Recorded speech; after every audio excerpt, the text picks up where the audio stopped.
बराह कल्प में होने वाले शिव जी के प्रथम अवतार से लेकर नवम ऋषभ अवतार तक का वर्णन।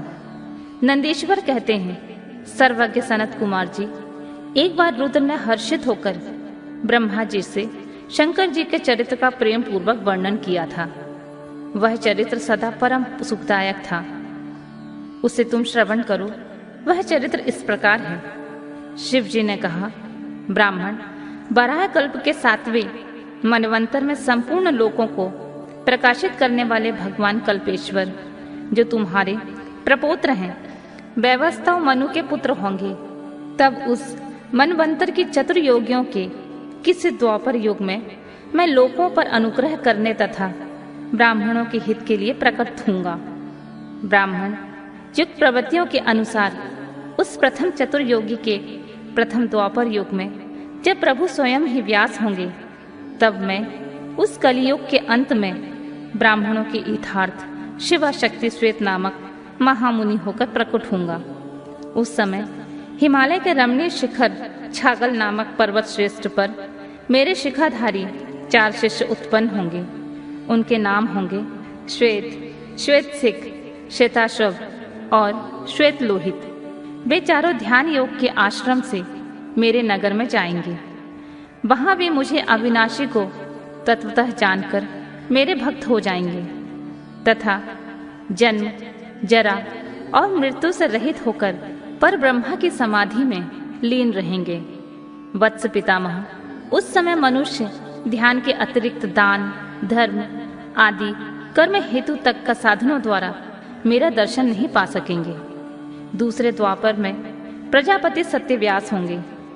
उस समय मैं कलयुग में सुता नाम से उत्पन्न होऊंगा। वहां भी मेरे दुंदुभी, शतरूप, हर्षिक तथा केतुमान नामक 4 वेदवादी द्विज शिष्य होंगे। वे चारों ध्यानी योग के बल से मेरे नगर को जाएंगे और मुझ अविनाशी को तत्वतः जानकर मुक्त हो जाएंगे। तीसरे द्वापर में जब भार्गव नामक व्यास होंगे, तब मैं भी नगर के निकट ही दमन नाम से प्रकट होऊंगा।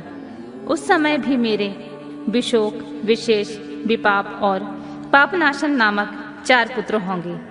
चतुरानन, उस अवतार में भी मैं शिष्यों को साथ लेकर व्यास की सहायता करूंगा और कलयुग में निवृत्ति मार्ग को सुदृढ़ बनाऊंगा। चौथे द्वापर में जब अंगिरा व्यास कहे जाएंगे, उस समय मैं सुहोत्र नाम से अवतार लूंगा। उस समय भी मेरे 4 योग साधक महात्मा पुत्र होंगे। ब्राह्मण, उनके नाम होंगे समुख, दुर्मुख, दुर्दुम और दुरितिक्रम। उस अवसर पर भी इन शिष्यों के साथ में व्यास जी की सहायता में लगा रहूंगा। 5वें द्वापर में सरिता व्यास नाम से कहे जाएंगे। तब मैं कंक नामक महातपस्वी योगी होऊंगा। ब्राह्मण, वहां भी मेरे 4 योग साधक महात्मा पुत्र होंगे। उनके नाम बतलाता हूँ, सुनो। सनक, सनातन, प्रभावशाली सनंदन और सर्वव्यापक निर्मल और अहंकार रहित सनत कुमार। उस समय भी कंक नामधारी मैं सविता नामक व्यास का सहायक बनूंगा और निवृत्ति मार्ग को बढ़ाऊंगा। पुनः छठे द्वापर में प्रवृत्त होने पर जब मृत्यु लोक कारक व्यास होंगे और वेदों का विभाजन करेंगे, उस समय भी मैं व्यास की सहायता के लिए लोकाक्षी नाम से प्रकट होऊंगा और निवृत्ति पथ की उन्नति करूंगा। वहां भी मेरे 4 दृढ़व्रती शिष्य होंगे। उनके नाम होंगे सुधामा, बिरजा, संजय और विजय। विधे 7वें द्वापर के आरंभ में जब सतक्रतु नामक व्यास होंगे, उस समय भी मैं योग मार्ग में परम निपुण जैगे शब्द नाम से प्रकट होऊंगा और काशीपुरी में गुफा के अंदर दिव्य देश में कुशासन पर बैठकर योग को सुदृढ़ बनाऊंगा और शतक्रतु नामक व्यास जी की सहायता और संसार भय से भक्तों का उद्धार करूंगा। उस समय युग में भी मेरे शाश्वत योगेश, मेघवाह और सुवाहन नामक 4 पुत्र होंगे। 8वें द्वापर के आने पर मुनिवर वशिष्ठ वेदों का विभाजन करने वाले वेदव्यास होंगे। योगी वित्तम, उस युग में भी मैं दधि वाहन नाम से अवतार लूंगा और व्यास जी की सहायता करूंगा। उस समय कपिल, आसुरी, पंचशिख और शावल्य नाम वाले मेरे 4 योगी पुत्र उत्पन्न होंगे, जो मेरे ही समान होंगे।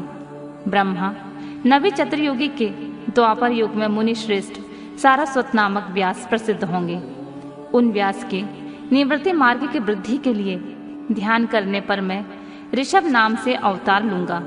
उस समय पराशर, गर्ग, भार्गव तथा गिरीश नाम के 4 महायोगी मेरे शिष्य होंगे।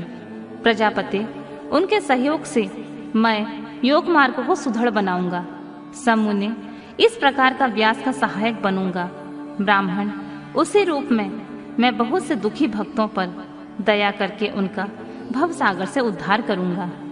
मेरा यह ऋषभ नामक अवतार योग मार्ग का प्रवर्तक, सारस्वत व्यास के मन को संतोष देने वाला और नाना प्रकार से रक्षा करने वाला होगा। उस अवतार में मैं भैत्रायु नामक राजकुमार को, जो विष दोष से मर जाने के कारण पिता द्वारा त्याग दिया जाएगा, उसे जीवन प्रदान करूंगा। तदनंतर उस राजपुत्र की आयु के 16वें वर्ष में ऋषभ ऋषि, जो मेरे ही अंश हैं, उसके घर पधारेंगे।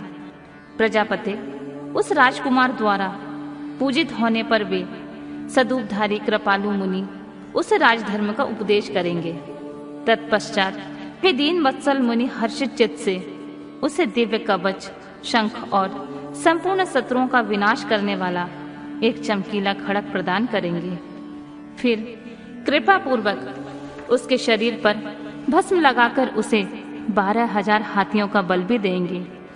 यूं माता सहित भद्रायु को भली भांति आश्वासन देकर तथा उन दोनों द्वारा पूजित हो प्रभावशाली ऋषभ मुनि स्वेच्छा अनुसार चले जाएंगे। ब्राह्मण तब राजर्षि भद्रायु भी रिपुगणों को जीतकर और कीर्ति मालिनी के साथ विवाह करके धर्म पूर्वक राज्य करेगा। मुनि मुझ शंकर का वह ऋषभ नामक नवा अवतार ऐसा प्रभावशाली होगा, वह सत्पुरुषों की गति और दीनों के लिए बंधु सा हितकारी होगा। मैंने उसका वर्णन तुम्हें सुना दिया है।